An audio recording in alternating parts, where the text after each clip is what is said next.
and I know you've been listening to the interviews that he's Yeah. doing since this album came out. So rich, so deep. I mean, deeper than he usually is. I mean, he has been saying some things and very spiritual, very um, just rich that have multiple follow-up questions. Like one time recently, I don't even remember now, but he talked about how like the artist, or he was even talking about himself, like puts their antenna up into the atmosphere and awaits the broadcast, the divine broadcast. And then it's the job of the artist to like bring it back to the people. And I just thought, oh my gosh, I got Well, to sit down and talk to this guy right now.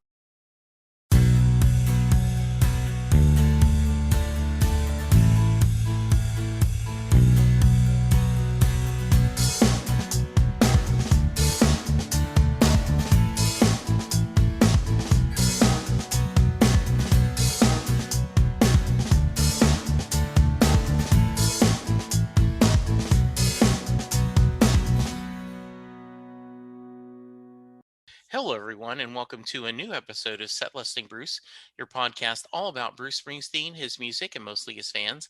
I am your host, Jesse Jackson. Joining me tonight is a new friend. We've already been talking 15 minutes before I even hit record. Camille Conte, welcome to the show. Thank you so much, Jesse. Great to be with you tonight. Yes, I am just so excited. Shout out to our mutual friend Donna, Yes. who was matchmaker, as she often does in her role as the Bruce Funds founder, and I just appreciate it so much. And so I'm thrilled you're here. Welcome to the show. Thank you so much. And Donna is really a remarkable angel. She has been in service to so many of us, including myself, and she is just an amazing, amazing spirit. So thank you, Donna, for all you do and for connecting me with you. She actually was one of my first guests 5 years ago. And she was the first true fan I met in person. I've Mm. told the story multiple times. We were in Nashville. We had exchanged, Twitter through different messages. And she goes, "We're all meeting for restaurant. We're at a restaurant here the night before a show." So I told my wife, "Yeah, I'm going to meet a bunch of fans."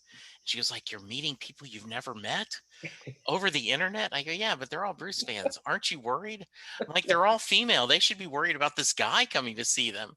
Right. And so, we just had that whole bond, Hmm. and she's just a lovely person. Yeah, she really is. Well, thank you for having me on. I'm excited. Yeah. So tell us a little about yourself. Mm. Well, I too am a broadcaster. It's I've been doing this. I'm just actually celebrating 40 years behind the mic.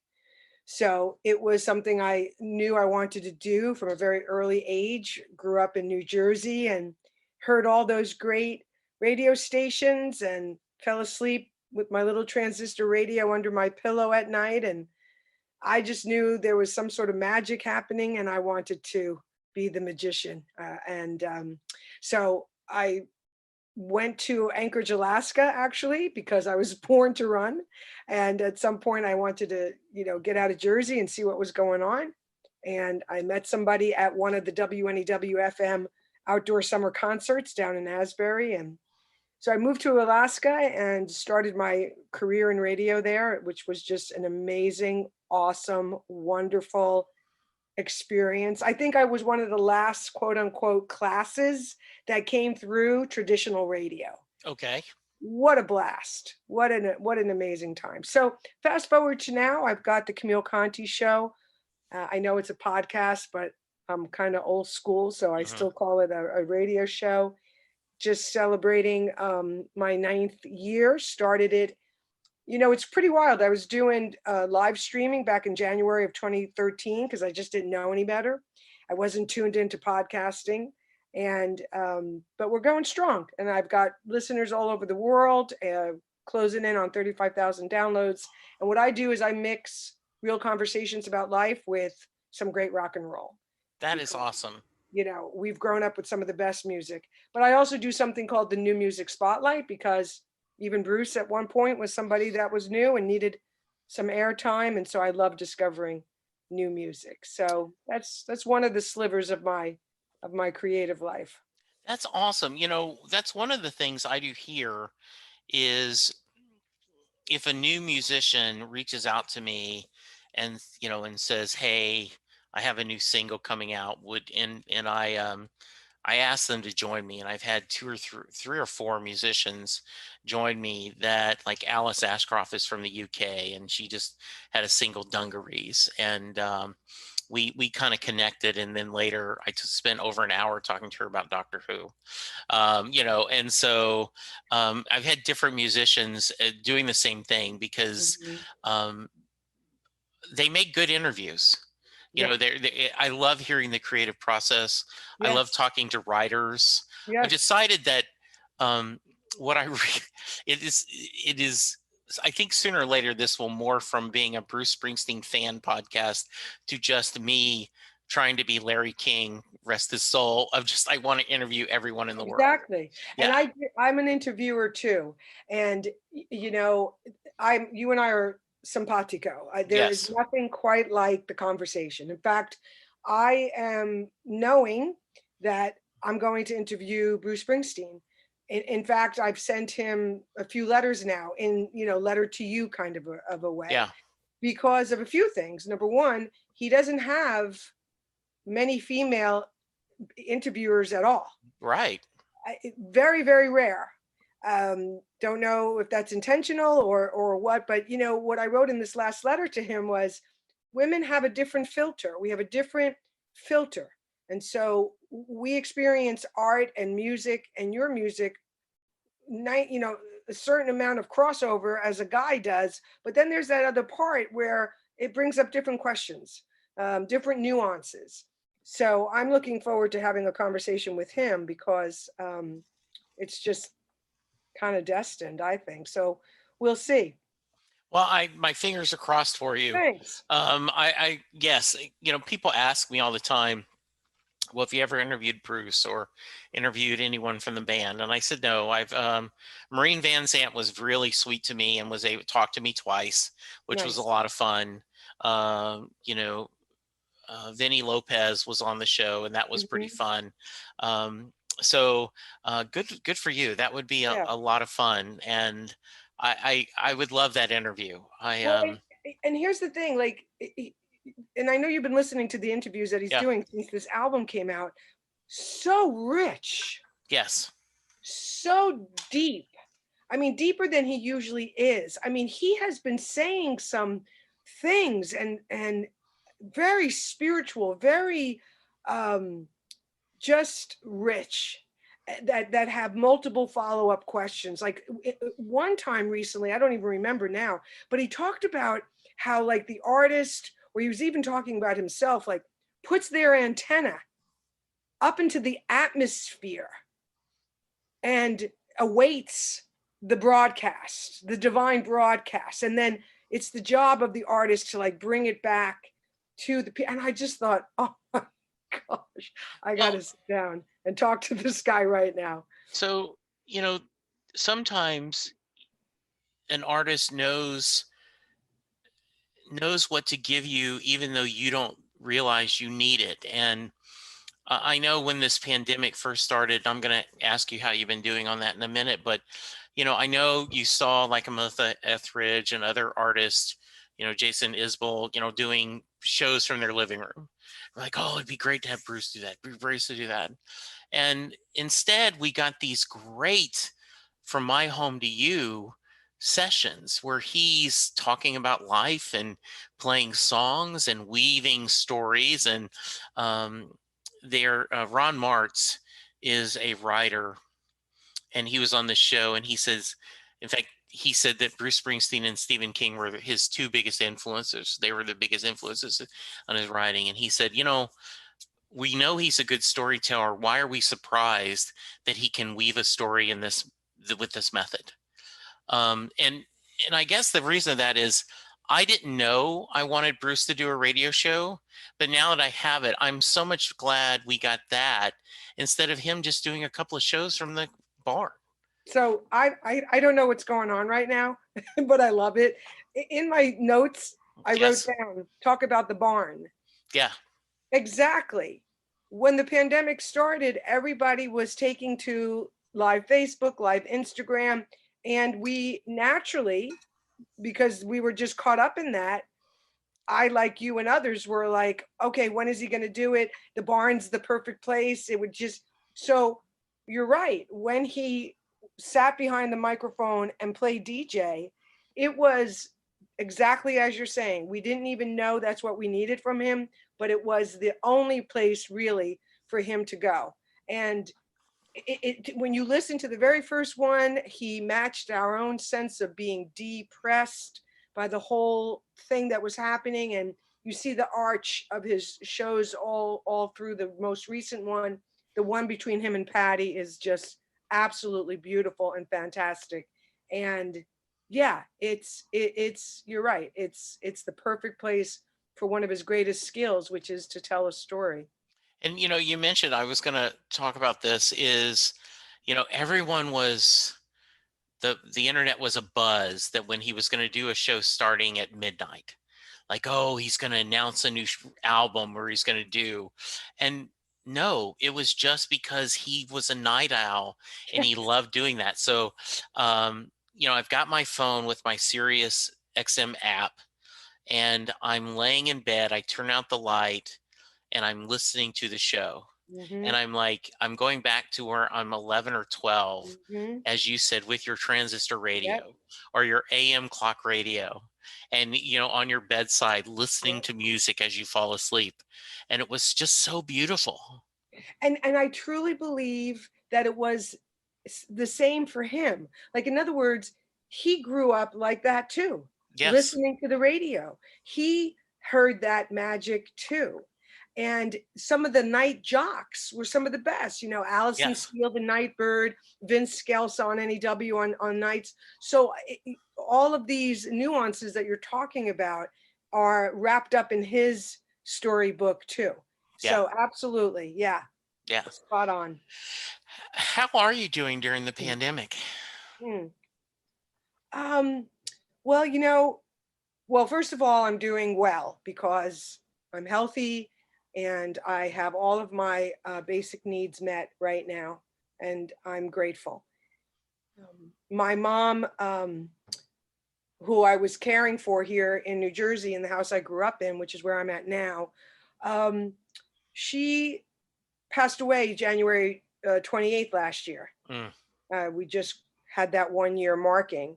It was sudden, and it was pretty devastating. I I, imagine. they don't quite tell you the emotional violence that one can feel and Yeah. go through with the loss of, for me, my mother. Um, 3 weeks later, there's talk about this virus. So, what a gift that we got inside the last moments of normal. Yeah. Um, and so, but that event kicked me over the edge. And my first time back behind the mic after her service is just this raw experience. I brought my walk with grief to my show, and because I had no other choice. Yeah. That's where I live there. And Absolutely. I listened back to that show with tremendous respect for myself because I was so vulnerable and so raw. But my mom was also, and still is, the world's greatest joke teller. Right. And she tells the joke of the week on my show. Oh, how So she's funny. been, yeah, so she's been telling jokes on my show since 2014. And so she's a staple on the show. And there was all of that. So, like many people, it's been very difficult. It was just very humbling experience for sure. So, God, this is so eerie, Camille. We're taping this on the last day in January, and this will come out, in 2-3 weeks. I try to book a little bit in advance, but I just had this morning. I had a UK podcaster whose podcast is The Bereavement Room, and it is all about dealing with grief. Wow. and the passing, and we talked uh, almost an hour about her podcast and what she's doing, and that sometimes, she says as society, um, we don't have, people aren't sure what to say. Businesses like, okay, you get 3 days. Okay, I've lost my mother, I've lost my father, and I've got 3 business days that, and I know some people are very kind in other businesses, but it is, how do you handle through that grief? It was a great discussion. Yeah. And I think the catharsis of sharing, I can see how that would be very healing for you and healing for your audience, because they know her. She was the joke lady, right? She was part of your life. Yeah. And yeah, this is just so rich because, we don't do death in our country, No. and we don't have the psychic infrastructure and have not had it to deal in March or May when it was 85,000 people who had lost their lives to complications of COVID. We don't have the mechanisms to process, to wrap our hearts and brains around 400,000 people. So the whole, and look, Bruce, like when 9/11 happened and that guy said, "We need you," and Bruce came out with that album, it was medicine. Yes. And just like we didn't know we needed him behind the mic as a DJ, he delivered with this album, because this album is about death. It's about loss. It's about grief. It's about hope. It's about ghosts and angels. And honestly, I know for so many people, myself included, that was a lifeline. That album just saved me this year. I wept the entire time. Death is not the end. I'll see you in my dreams. I mean, what a gift. So Camille, I started saying this in August or September, that when first started rumors that we were going to get a new album. And I started saying, if we could get a new Springsteen album in October, a new president in November, then maybe 2020 won't be the worst year ever. And I don't say that to make light of the 400,000 people died. Mhm. That Yeah, absolutely not, but just this ray of sunshine. absolutely. And you when you think, and I've told this story a couple of times, I got so mad because some jerk was on Facebook saying, Bruce needs to quit putting out albums. He's diluting his legacy. And I want to go, F you, buddy. There's nothing this guy can do to destroy his legacy in a studio. Now, I'm not going to say if something weird happened about him, which I would be shocked because he's been squeaky clean his whole life. But there's nothing musically he can do to destroy his legacy. I don't care if he wants to do a polka album. Hey, Bruce, go do a polka album. We love you. Whatever you want to do creatively, you have that right to do. Yeah, well, and this guy represents the fan, just like, watching the Dylan documentary, Yeah. um, where people feel like an artist isn't supposed to creatively grow. Yeah. Like people actually called Bob Dylan a traitor. They literally said that word because he went from acoustic to electric. Yes. So, people like this guy, they have distorted ideas about the artist and who they're here to serve, which of course is the art. So yeah, the pandemic, that's a little bit of how I got, and I've been writing. Yeah, I've been writing, and perhaps something will come of it, because my father was a big band drummer. Okay. The Rock Conte Orchestra. He was a band leader. He was a singer, and so I grew up with music in my home.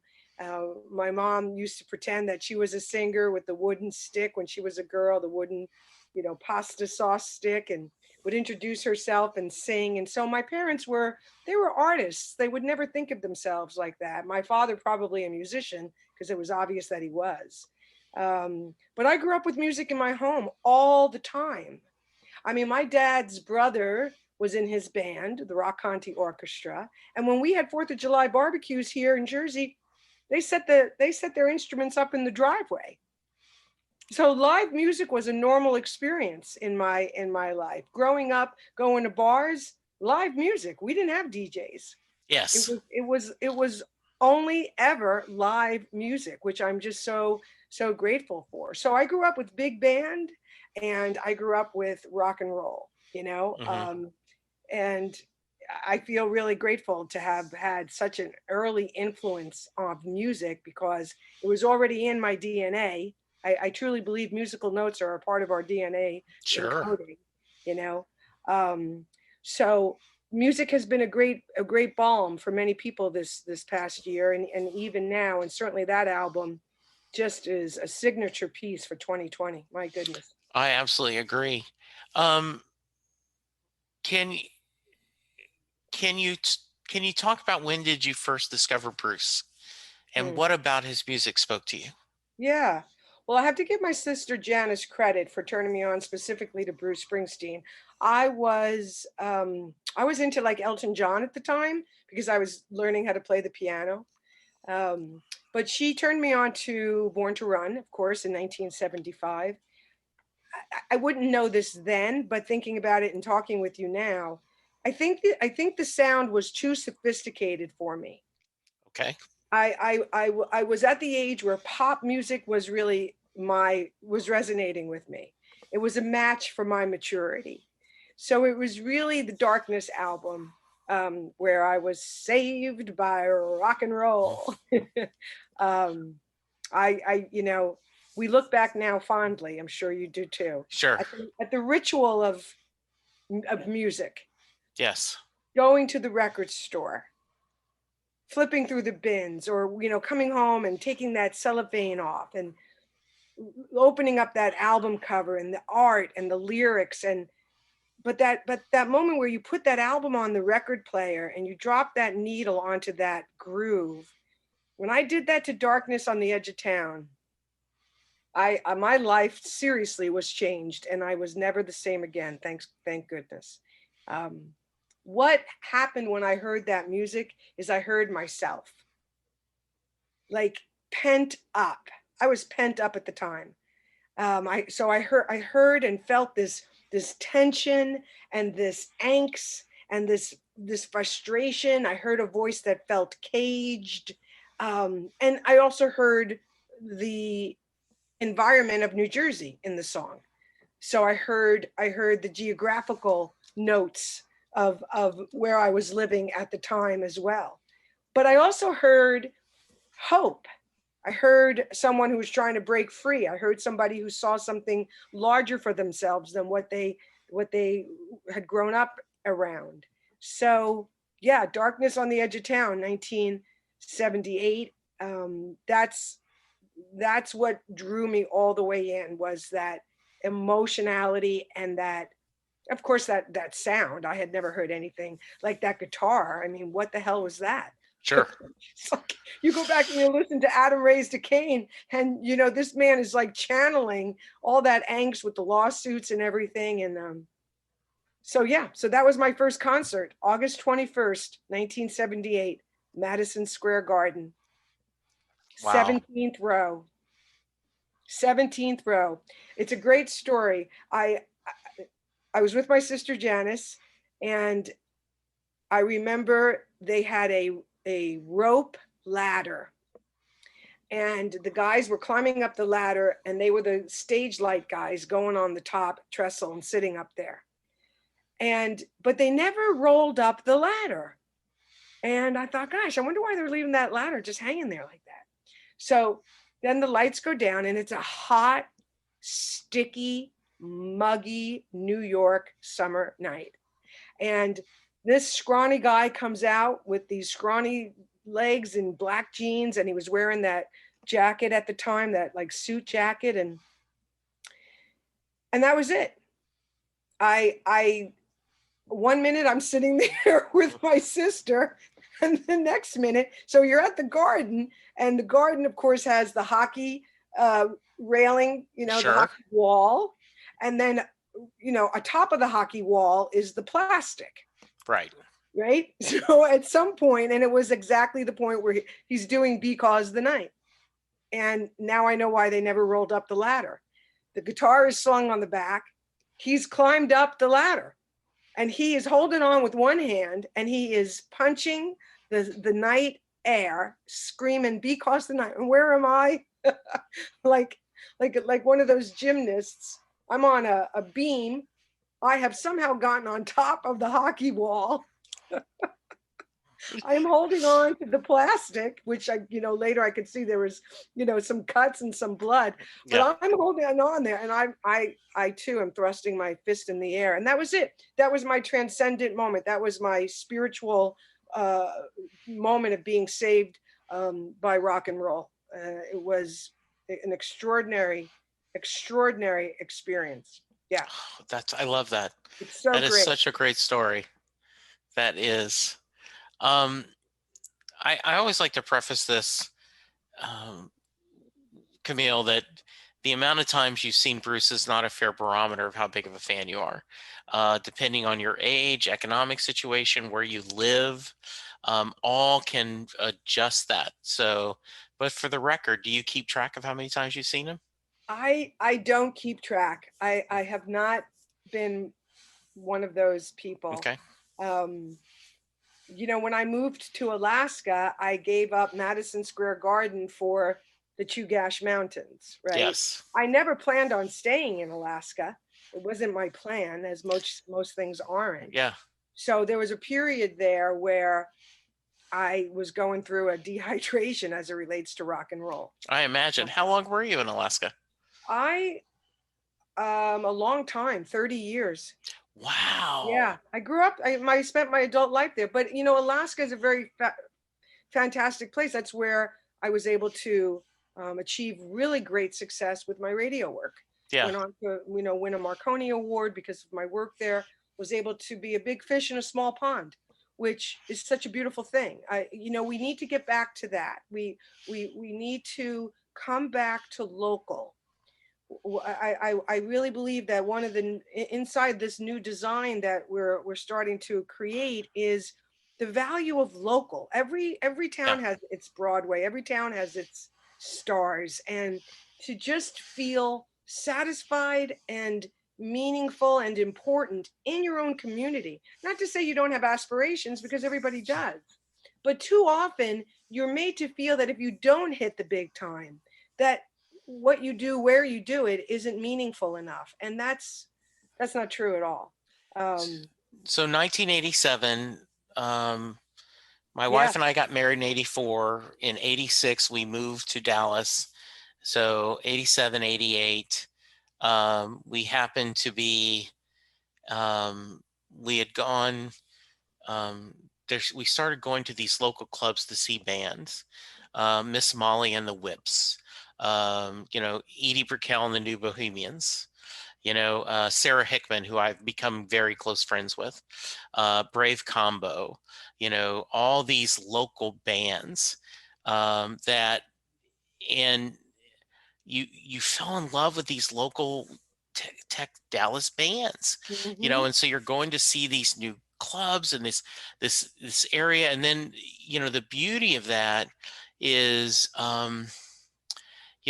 after the set, they're on stage and you can go and say, "Hey, I love this. Oh, Jesse, it's good to see you again. Mm-hmm. Hey, hi, Linda, how are you?" And I used to joke that, Billy Joel doesn't tell me afterwards, like, "Hey, thanks for coming out to the show." But these local musicians did. Yes. And you love that. And so I can imagine, you know, there were people that saw Bruce early like that, and Yeah. Southside Johnny, and Yes. and all these other musicians in the Jersey Shore, that it you got that intimacy with them. Yes. And that's why, growing up with live bands in bars, Yes. it's such a special thing.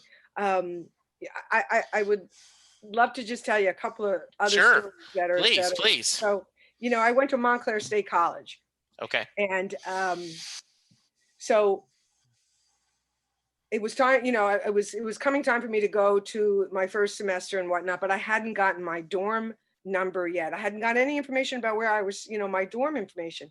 Now, of course, at the time I was listening to NEW 102.7, and just like a couple of days before I leave, I get the letter, and my dorm room number is 1027. So I'm like, uh-oh. So when I get there, I put a little dot between the 2 and the 7, Yes. and that was like the rock lives time of NEW. I couldn't get into the communications department and the broadcasting department. So instead, I got into business, but I joined the concert committee and I joined the radio station. What I did at the concert committee was I ran a series at the bar called The Rat. And that's what we did. We brought local musicians in so that we could make that connection with what was happening right in our own backyard. And I tell people this all the time on my show, Jess, and it's so true. Now is the time to support local artists. Yes. This is not a time for more Amazon purchases. This is a time to buy somebody's CD, buy somebody's jewelry, these are the people that enrich our lives in our communities all the time. And they need us right now. Yeah. I tell my listeners, call up your local venue, find out how can you help them? What's going on? Show an interest in these places that have allowed you to see some really, great acts. So when I got into the radio station, I got to interview Southside Johnny.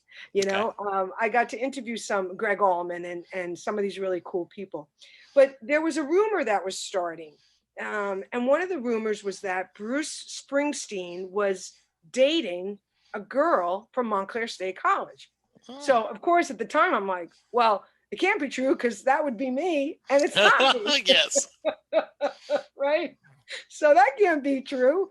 But it didn't stop. And like one time somebody came in, they were like, oh my God, Bruce was at an off campus kegger last night. I'm like, what are you talking about? Bruce Springsteen was at a Montclair. So we come to find out that he was actually dating one of the young women, because he was a young guy at the time, from the concert club that I was a part of. Oh, wow. And I'm like, oh man, like what? So lots of fun stories around that. But the most important one is it's a Saturday and I'm coming down the steps into the student center at Montclair State College to do my radio show. And as I'm coming down the steps, there's a vision that's becoming apparent to me, like one little piece at a time. So the first thing I see are these boots, these pointed boots. I'm like, all right. The next thing I see are these jeans. I'm like, huh. By the time I got up to the belt buckle and the white t-shirt, my heart was racing because I thought, oh my gosh. Now I'm pretty much at the end of the steps now and I got to make a left to go down the hallway. But clearly now I see right in front of me is this woman, Jenny, and Bruce Springsteen. So I remained extremely cool until I turned the corner and was out of sight. And then I bolted down the hallway, turned the corner, like hyperventilating, talking myself down, saying, okay, calm down, don't blow this, get it together, girl. So I take a deep breath and I turn around and I start to go back down the hallway. And there's Bruce Springsteen standing outside the concert club office door because Jenny is trying to unlock it with this key. So I walk up to her and I like so cool, like I don't even look at him, probably because I couldn't, because like the energy and the light was so powerful. Like I had to adjust my vision to it and then make sure the angels stopped singing a little bit. So whatever I say to her, I say something to her and she says to me, oh, by the way, this is Bruce. I'm like, duh. But I play along and I look up and maybe this was true with your wife or a child, I don't know, but you ever have a moment where you just try to communicate everything with a gaze? Yes, I know what you're saying. Right? And as I looked at him, I just tried to give a complete imprint to him about how grateful I was and how he had changed my life. So I reached out and I shake his hand. And to this day, I remember his hand was just so like a large, very like large, kind of meaty, tough hand. And I ask him, I say, Bruce, could you come down to the radio station and give me a few minutes? And he said he wasn't able to do that. So he kind of owes me. Okay, there you go. Yes. I'm going to write a third letter. I'm going to say, hey, Yes, like, man, hey, remember? Yeah. I am. That's my When third you were letter. dating Jenny, you said Exactly. you didn't have a few minutes. Yeah. And you kind of owe me. Somebody gave me the address for Thrill Hill Records, and that's because I've contacted Surefire Media, and I don't quite know how Yeah. to go about it. But anyway, so that is a just a really terrific story. Fast forward to when they had the light of not the light of day, the red carpet screening for Blinded by the Light. Right. Okay, so after the screening, we got ushered across this little bridge and then into Convention Hall where Bruce played with Southside and all that great stuff. But they had some really cool background paper that said Blinded by the Light. And I say to my sister, because Bruce and Patty got ushered into the theater that night, and they were like 5 rows behind us watching the movie. It's like, how do you watch a movie when you got the star right behind you? Exactly. So I say to my sister, hey, Janice, take a picture of me with this behind me. So I'm leaning against the wall, and she takes a picture, and all of a sudden, like as if he dropped out of the sky, there I see Bruce out of the corner of my eye. And I see him out of the corner of my eye, and I got to tell you, man, I'm good. Yeah. Like after a while, you got the practice down. You know how to do these moments. Yes. And you cannot miss a beat. You got to go. There's no hesitation. So he starts to come into my vision, and I go, Bruce, and he reaches out and he shakes my hand, and I follow him. I abandoned my sister in our photo shoot, and I am right behind him. Hey, Bruce, I would love to interview you, just whatever I was saying. And then the next thing I know, I kind of bump into Patty. Yes. And, I have a moment with her. Oh my gosh, it's so wonderful to see you all. And shortly after that, Bruce has gone up the steps to this makeshift little, VIP section that they created. And she's waving. Now I'm standing there and she's waving, and I think that she's waving me on to go up to the VIP. Sure. What else could it be, right? Yes. Thank you so much for saying sure, because it's like, oh, finally it's here. Yes. So I start to walk, only to realize that right behind me are like our kids. Yes. I'm like, oh, sorry. Yeah, sorry. Here you go. Yeah, go, please. Go see your parents. Yeah. Yeah. Oh, that's fun. That's so funny. Those are some good memories. That's awesome. That's great. Yeah. Yeah. I have to ask, have you thought about what you want to ask him? Oh yeah, I've got the notebook with the questions. Yeah. That's good. Yeah. Because I do. The other interview he gave, did you listen to the Conan O'Brien interview? Yes. Oh, what he says in the beginning and the end of that. Yeah. Again, very, very rich, very deep. Some of these last interviews have finally been very good. Finally, some of these journalists have really drilled down and allowed themselves to follow the conversation. Yeah, I think so. And I do think I think writing the autobiography, doing Western Stars, I think he's a little more comfortable talking about himself. I think in the past he didn't like talking about himself, is my, from a distance thought. And I think he's a little more comfortable now. I think it's amazing. Whoever was the guy who they did an hour for, like Apple was just, that was amazing interview, and talking about, the different guitars, and like, oh, this was the guitar I did Nebraska on. Oh, okay. That's pretty cool. I think his name was Zane. Yes. And right off the bat, what does he do? He establishes himself as a fan. Yes. And he just comes from that conversational place like we're doing right now. And that, I think that just made Bruce very comfortable. And, but even that answer to that question about the guitars was just this idea that, again, Bruce is a very mystical, spiritual guy. I remember when I left 2012, I turned 50. Yeah. and the magic was there that night. This is when we had to like cattle get lined up in Sure. the for the pit, Hmm. and we drew numbers, and then they drew them a third time or however many Yeah. times. Well, I was number 7 in the pit. So for Okay. my 50th birthday in New Jersey, I was up against the stage. But he's I'm not sure why I said that, but in any event, my point is just that he's a very mystical guy. And when he talked about how the instruments give birth to an album or give birth to a song, and then their job is done. That's Hmm. why I have so many guitars, because they serve me, and then their role is complete. I just That was just so insightful oh, and so beautiful. Absolutely. and the Now, story about that Italian guy who gave him the yes, guitar. I mean, come on. and to hear him say, "Well, I wasn't sure if I could write for the E Street Band anymore," Oh, and to have the inspiration losing his last mhm, friend from that first band, mm. and to have that is interesting and very, very insightful. I do got to ask, what brought you home from Alaska?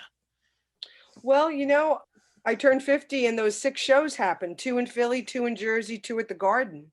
But something happened in me when I turned 50, and I just wanted to come back to New Jersey and connect with my mom and my sister. My dad had already passed. And so I drove from Alaska. Well, actually, I shipped the car to Seattle and then drove across the country. And then I just started going back and forth. And a couple years ago, my mom stopped driving, and I unknowingly slipped into the role of, caregiver, Sure. and actually wrote a book about that called The Confusion Experiment, which came out a couple of years ago. And here I am. I've been here in the house since she passed because I was caring for her and hanging out with her. But change is coming. And so these last 2 years I've been here. Prior to that, I was going back and forth Okay. to Alaska and maintaining my network there because I do some other workshops and speaking and things like that. But I'm not quite finished with New Jersey. Okay. I will tell you something that's close to my heart, and tell me what your thoughts are about this. COVID has opened a door for people like me. And here's what I mean by that. Danny Clinch does these awesome musical events in his studio. Yeah. And I went down there. By the way, you got to come to Jersey just to see the photo from the Letter to You album. You Okay. can't believe it. You can't believe it. He has it really, really big.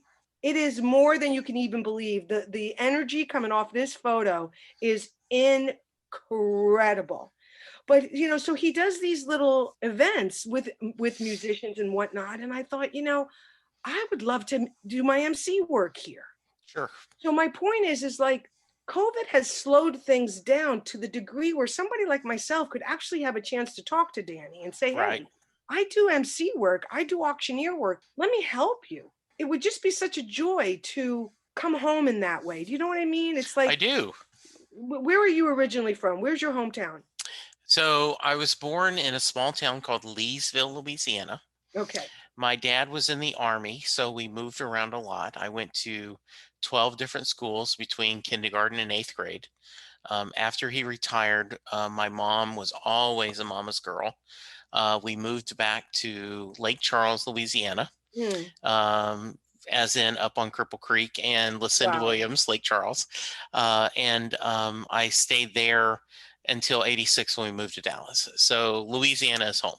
Beautiful. Yeah. Well, I just that just came through me because I just think about people, and it's like the I guess what I'm trying to say is the playing field has been leveled. Right. And for that reason alone, it is a unique opportunity. And again, I'm very sensitive to the lack of women. I really am. Like, the Light of Day event, a phenomenal event, but there are no no female MCs. There's Hmm. no, I don't see women getting on stage and introducing the bands and whatnot, Yeah.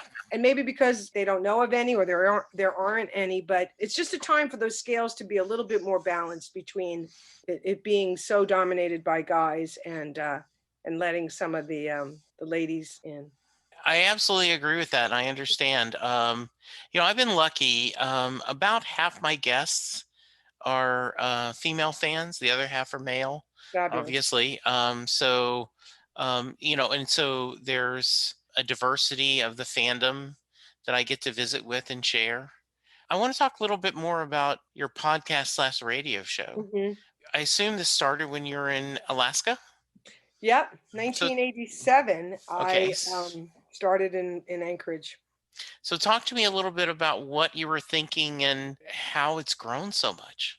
I have to be honest and tell you, Jess, that I always knew this would be what I would do with my. I mean, Okay, I set out to be a broad. I really kind of set out to be an entertainer. I'm cognizant of that word as I use it right now. But yeah, my dad was an entertainer, and an yeah, entertainer is somebody who is for the people right, and is there to give joy. And that's why Bruce is an entertainer. And it's just because I met somebody that I ended up in Anchorage. I was going to San Francisco to do it, to start my radio work, but I ended up there. So it's been the work I do. It's my career.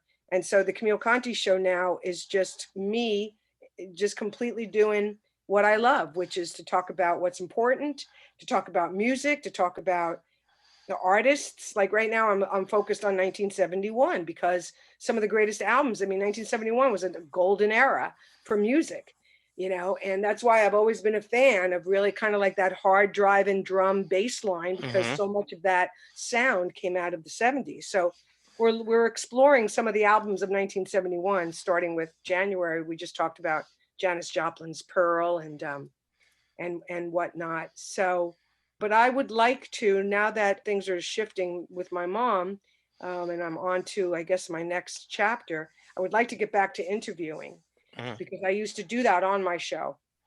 And I know you saw that Larry King, yeah, 50,000 interviews, that's amazing.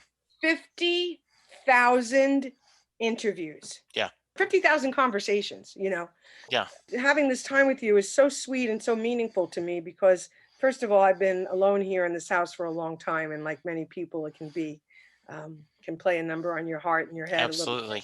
But I just love talking about music, and I love the creative process like you do. And like when Bruce talked about, like you were saying, he wasn't sure if he wasn't even sure if there was anything left that was coming, Yeah, if the muse had been silenced or not, and just the way he's talked about how it all arrived, like when he picked up the guitar, all those songs just literally tumbled out, of him. how do you put a show together, Camille? Well, I have a little notebook, so if things are hitting me during the week, I take a note. Okay, Um, or if I hear a song on the radio and I'm like, oh my gosh, I haven't heard that song in forever, I'll make a note. Like I just played Edwyn Collins' Never Met a Girl Like You Before, hmm, which is a fabulous tune from the early 2000s. And then I know I'm going to do the new music spotlight. So I have a particular site that I go to and I'm listening to the songs there and picking out the ones I'm going to play. There's some fantastic new artists out right now. I'm always searching music news. So I have a little, I have a notebook where every show is in a notebook paper, and I keep track of music news. And I guess I've been doing it so long that I eventually kind of have all my ingredients, and then I get behind the mic and it just unfolds very organically. Like last week, I have to say was very difficult because it was the day after my mom's 1 year marking. And it yes, took a long time for me to get to an emotional neutrality so I could do the show. But I talked about it actually, because that's just a beautiful relationship I have with my listeners.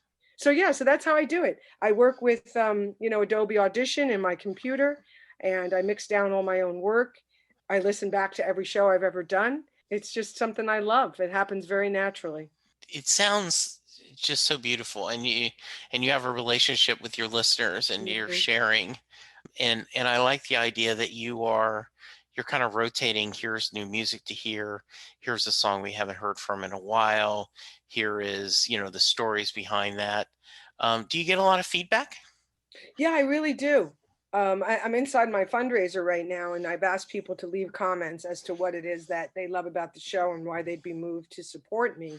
And people still, especially people in their 40s and older, there's an appreciation for the role of a jock.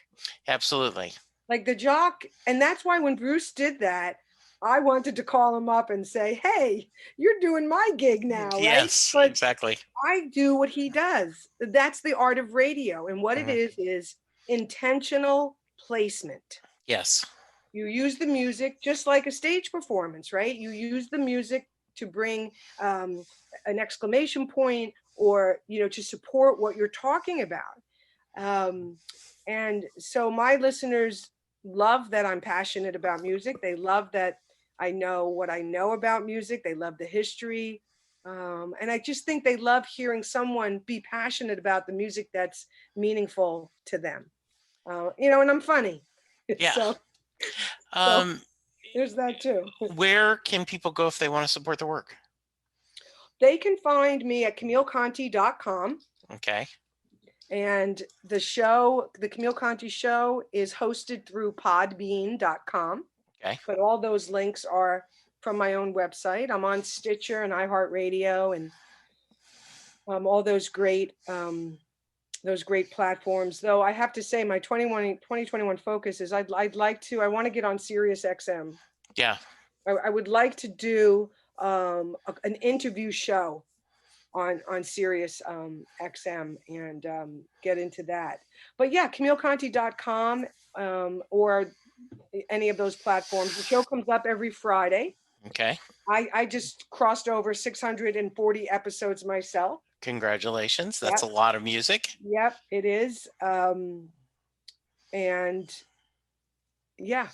I absolutely think this would be a great thing for Sirius. I've often wondered and wished that, I would love to do this for Sirius. I think it would fit with E Street Radio perfectly, right? Just talking to Bruce fans. So absolutely, that's amazing. Well, and the other thing I want to do, and I'm going to do this, I am going to do this. I want to interview these jocks.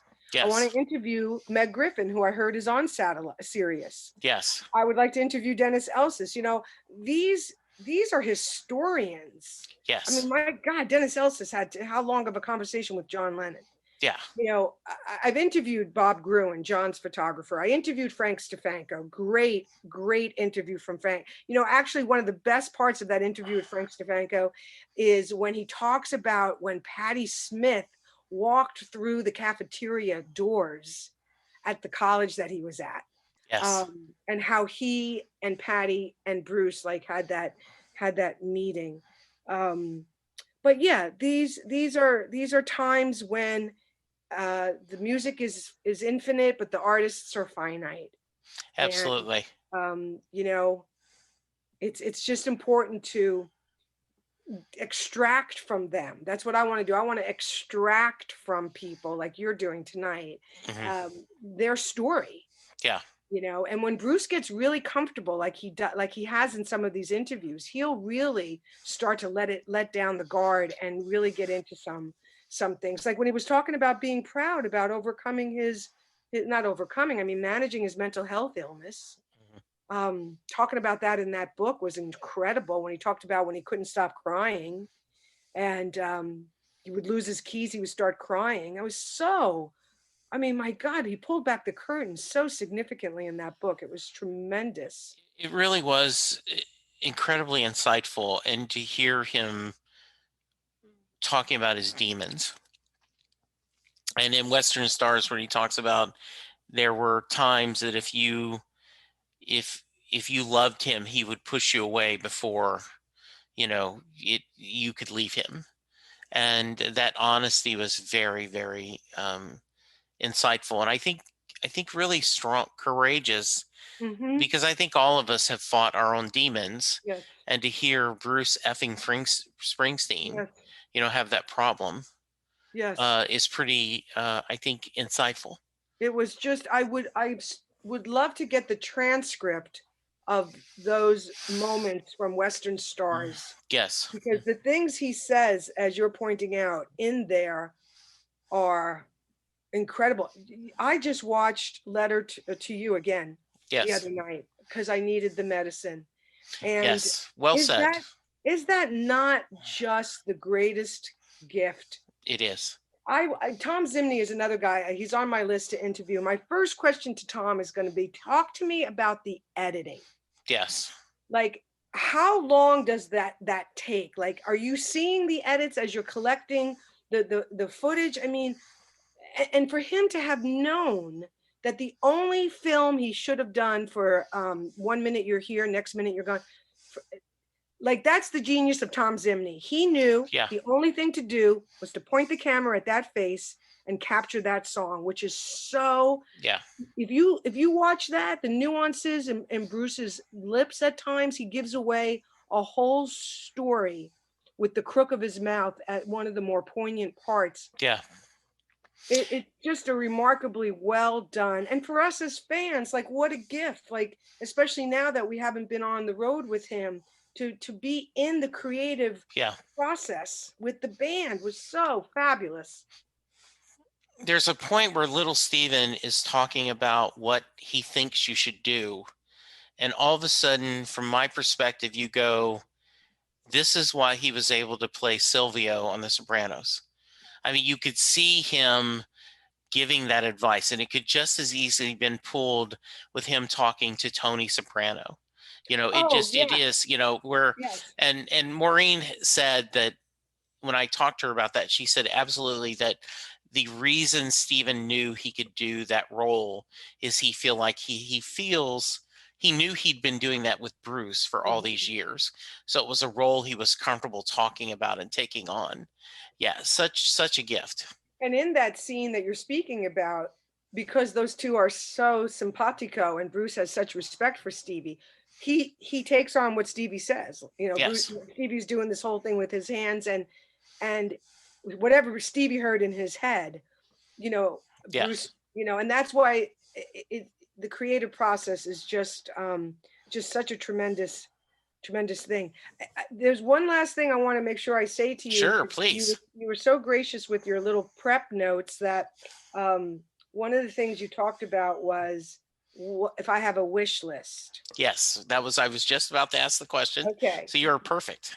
my and tell me if this is not what you want to. Okay.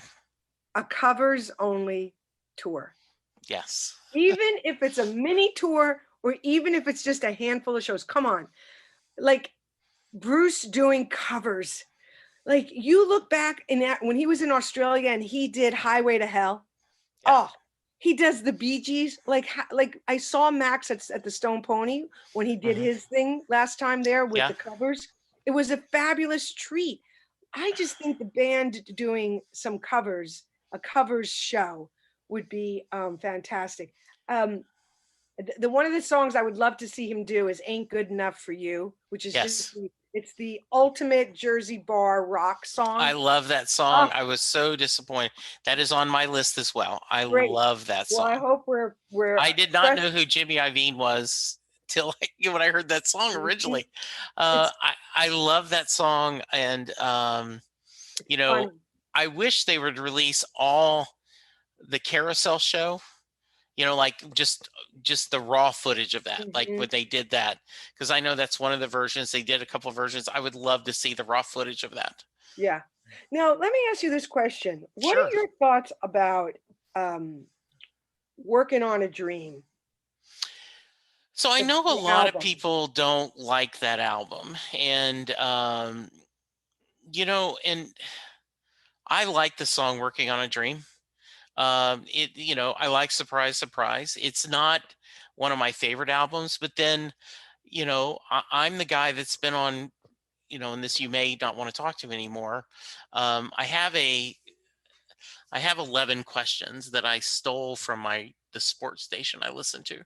They used to do they did um, biggest show coming to town every week. And they would Okay. talk about the bands coming into town. And they would, now then, once COVID stopped, you know, there wasn't, that Mhm. segment wasn't available. So they started doing bands of your life. And so it's 11 questions, band you can't, band you hate, band you don't understand, you think's overrated, you know, band that made you fall in love with music, great band to see Okay. live, you know. So I created 11 questions the Bruce song that you can't stand, the Bruce song you think is overrated, the Bruce song that made you fall in love with Bruce, the great song to hear live. And the song's overrated and everyone just me is, I don't get Jungle Land. I mean, I understand that it's epic, but it isn't a song that speaks to my soul the way that Land of Hope and Dreams does, or Better Days, or Independence Day, and so. Listen, I'm gonna confess to you too, since Yeah. nobody's listening right now. You Yeah. know how you know what song I feel the same way about? What? Lost in the Flood. Yeah. People go crazy over that song, and I just am like, I don't get it. I still don't get it.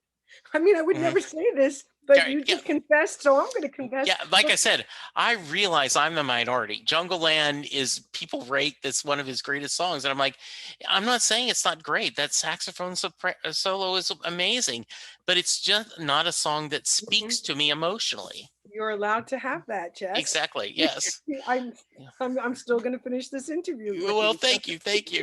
That's good. I just think that, like, Working on a Dream and Magic, if you go back now and listen to Tomorrow Never Knows, and some of those songs on those, his vocal quality is exactly what he is doing in, I wouldn't say exactly, but it is a match to Western Stars and what he has done on Letter to You. Yeah. The rich maturity of his voice on those two albums was completely overlooked. I think even one of was it the Magic album that he went out on tour under the name of the album, and they never played anything from it. And I just thought it was, and that's a question on my list that I'm going to ask him. Yeah. Because they named the tour after the album, but they didn't do the song. Yeah. Like very quickly on Working on the Dream. Like Magic, they did Girls in Their Summer Clothes, Magic, Gypsy Biker, but Working on the Dream, they very quickly didn't.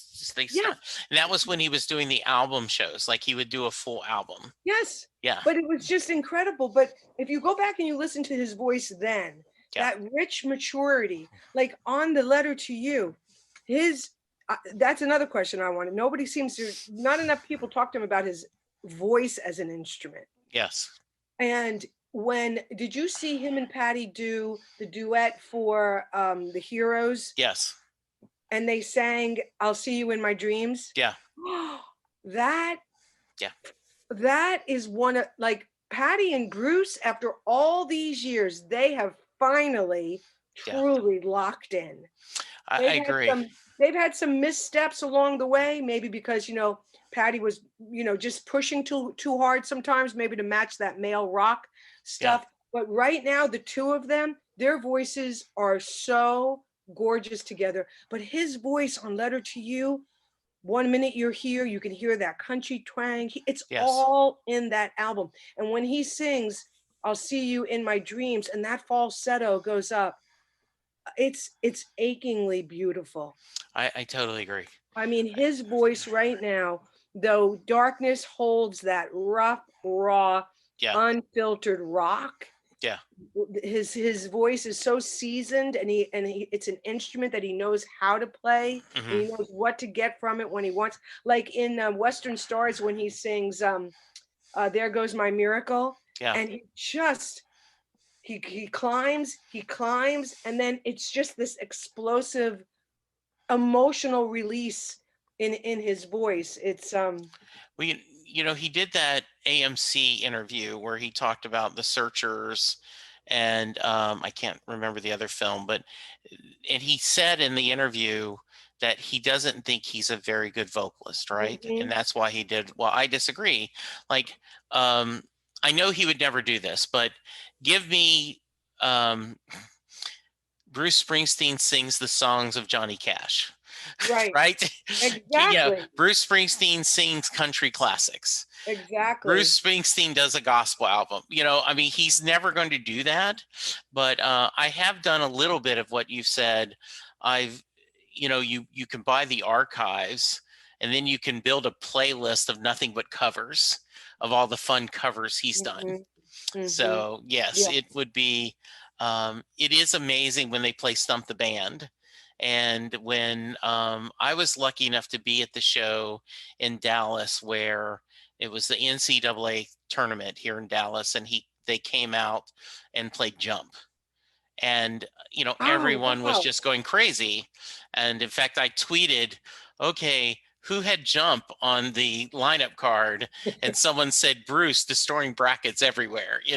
So Exactly. yeah. Well, even to a friend of mine, and he was like, I can't even believe you could say that, is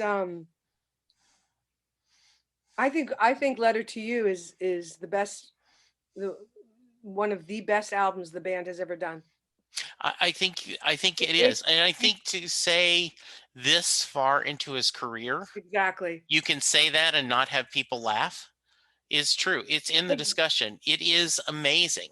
And that is as much on him as them, because there is a time in that movie where he says, I am, these are mine. The vision Yes. of these are mine. Right. However, they only become real because of my band. Well, And it's supposedly right. I think it was Roy. It may have been someone else, but one of the band members said, Bruce, let's not play Beat the Demo. You always do a demo, and then we come in here and then we've got to beat that demo. You just come in here, and that's why he's playing it on his guitar, and they're all sitting there with their yellow pads writing, and like out of that, they're like, like, how does Max know that, on if I was a priest, that okay, during the break off, that that drums snare really quick, and it just I know. yeah. I mean, that song is, I did a whole thing on my show about If I Were a Priest and orphans, because, Yeah. Bruce talked about in one of these interviews, and you'll just have to cut me off when you have to end, No, because we're good. I'm loving, this is so great. But Bruce just talked about that songwriting. Yeah. And he said to somebody that, they came to him and they said, Bob Dylan said, you better be careful or Right. you're going to run out of words. Yes. And he got so freaked out by that he admits that he abandoned that songwriting style that was Yes. really authentically his. Right. He wasn't copying Bob. It Yeah. was just a confirmation that prose was a legitimate songwriting way. Yes. And he says in that interview recently that he wished he hadn't left it, Right. because it was so true for him. And he says, because I'll never be able to do that again like Yeah. I did. Man alive, those Oh, songs are, and that's what's so beautiful watching that documentary, is to see the magic that comes when people know each other for 50 years. yes. There is a comfort and a familiarity that they are there and sharing with each other. That's just beautiful to watch. It's so beautiful to watch. And you're right. Like, how does Max know? Again, it's that 1 + 1 = 3. Yes. There's this mystical container that gets created when they all come together. Mhm. And yeah, it's a really, and I'll share one last thing with you, Please. which I often say, and then I talk another half hour. Did you know that Danny Clinch and Tom Zimney did not know that they were both using snow as a background? No, that's interesting. When Danny Clinch shot that picture of Bruce in the snow, it wasn't known yet that it was going to be the cover. And when Mhm. Tom Zimney recorded that, there was snow. And I thought, wow, that's another mystical, magical Yes. thing that Bruce, and that's what he says about 1 + 1 = 3. He says that, you can't force magic. I actually Right. wrote this down because he said this recently. He goes, you can't force it. He goes, but what you can do is you can create the atmosphere that has the potential of it happening.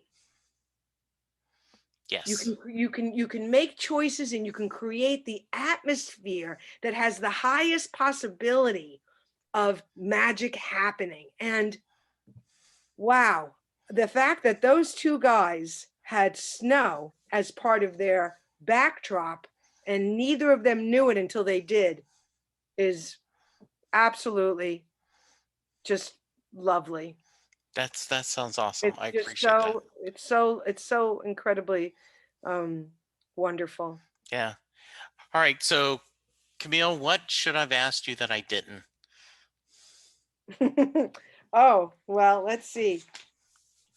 Um Bruce in college.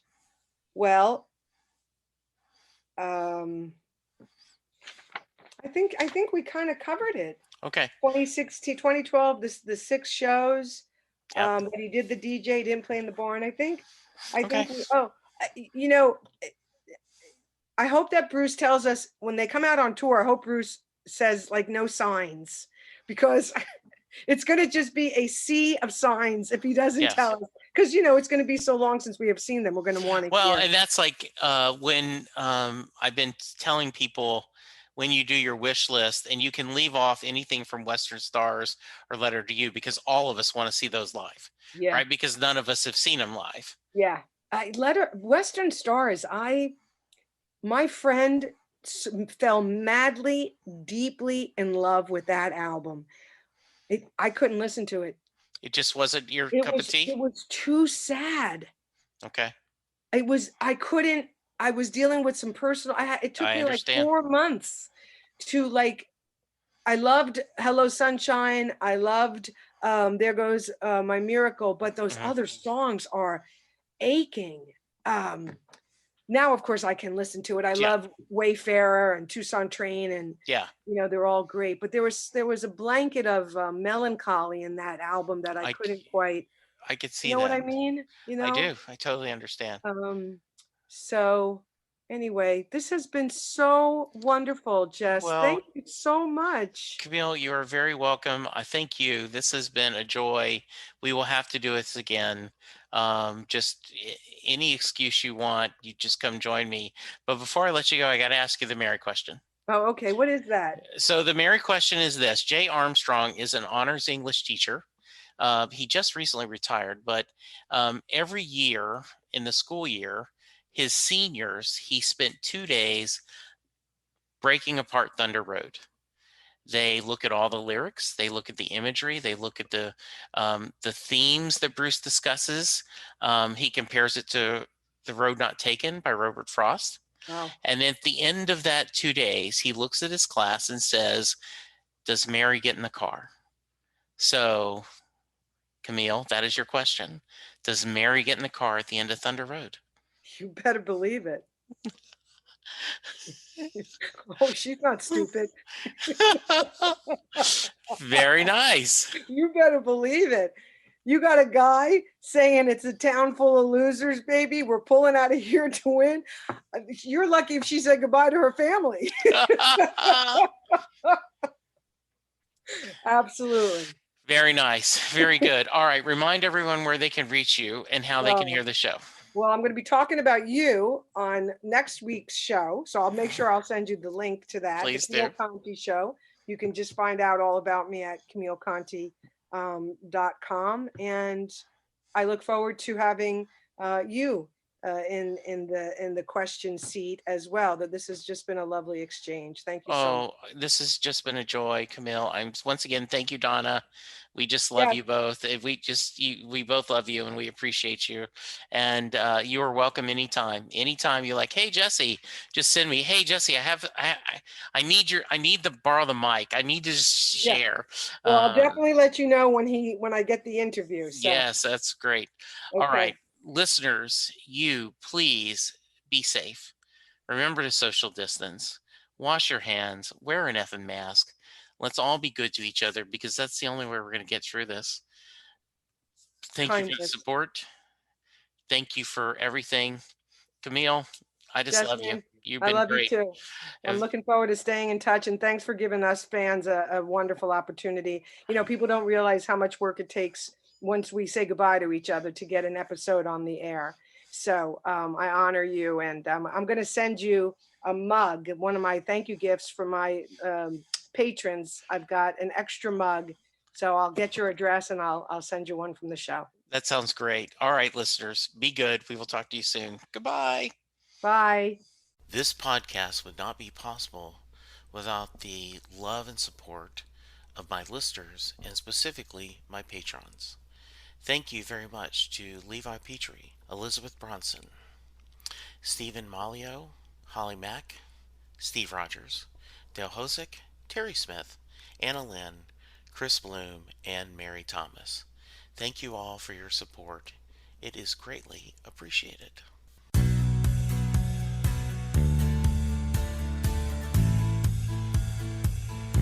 You just heard the fun talking, hard rocking, music loving, album ranking, fan thanking, joy spreading, lyric reading, story sharing podcast that is the one, the only Set Listing Bruce. Set Listing Bruce is part of the Southgate Media podcast group. The theme for Set Listing Bruce was written by David Rosen, used by permission.